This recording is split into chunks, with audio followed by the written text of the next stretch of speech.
بسم الله الرحمن الرحيم. إذا وقعت الواقعة ليس لوقعتها كاذبة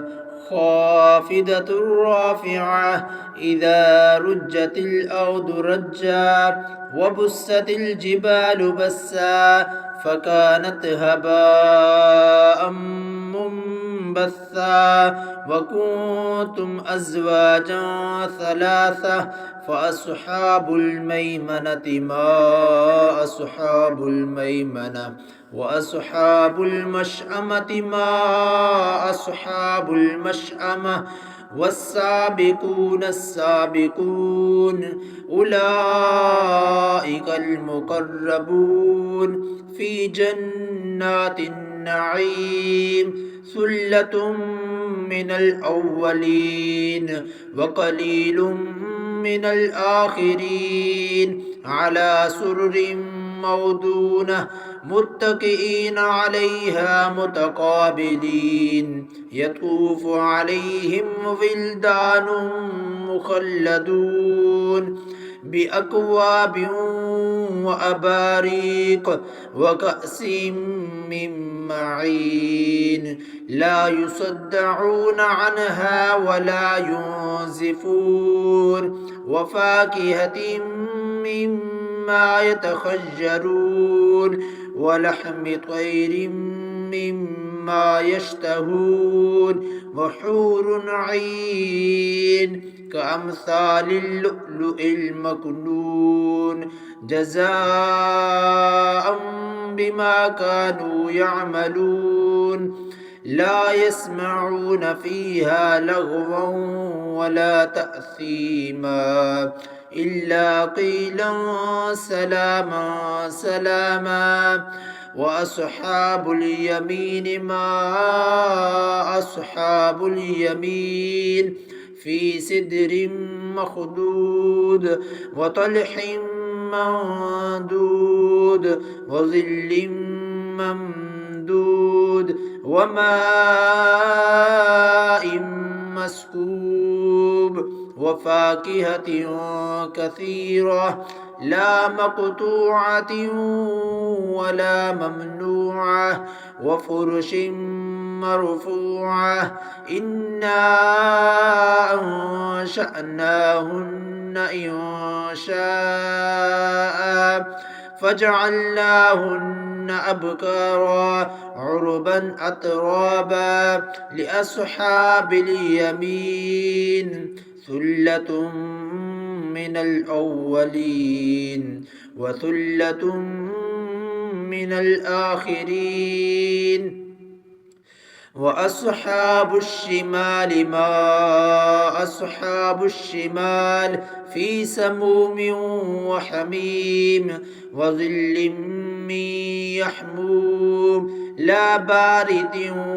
ولا كريم إنهم كانوا قبل ذلك مترفين وكانوا يصرون على الحنث العظيم وكانوا يقولون أإذا متنا وكنا ترابا وعظاما أإنا لمبعوثون أو آباؤنا الأولون قل إن الأولين والآخرين لمجموعون إلى ميقات يوم معلوم ثم إنكم أيها الضالون المكذبون لآكلون من شجر من زقوم فمالئون منها البطون فشاربون عليه من الحميم فشاربون شرب الهيم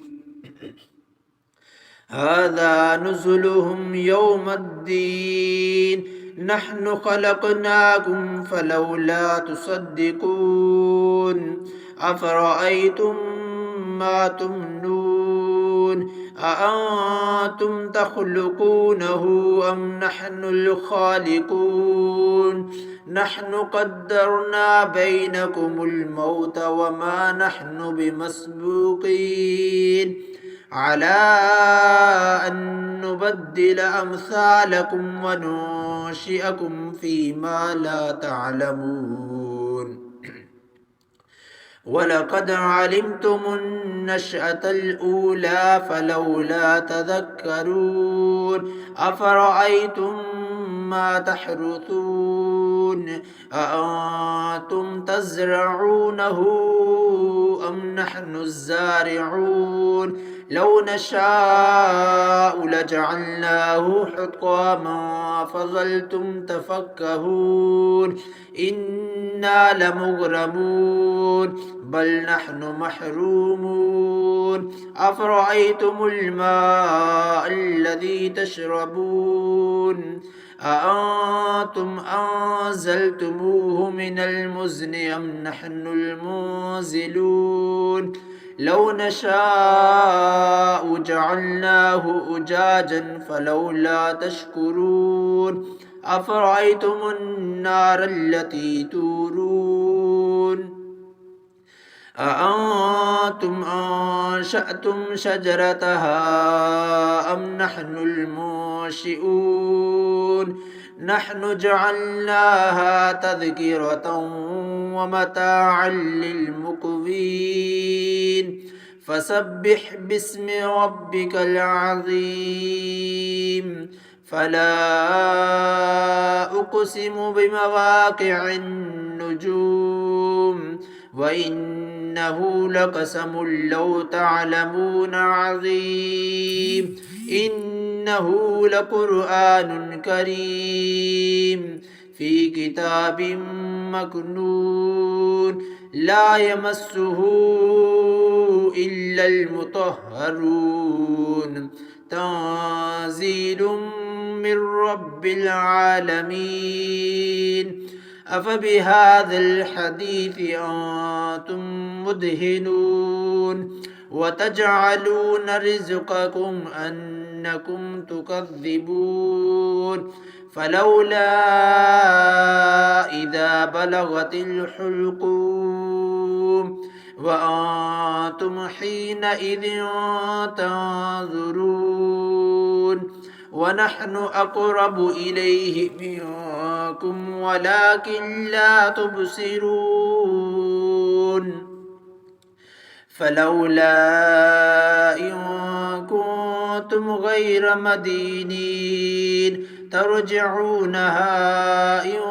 كنتم صادقين فأما إن كان من المقربين فروح وريحان وجنة نعيم وأما إن كان من أصحاب اليمين فسلام لك من أصحاب اليمين وأما إن كان من المكذبين الضالين فنزل من حميم وتصلية جحيم إن هذا لهو حق اليقين فسبح باسم ربك العظيم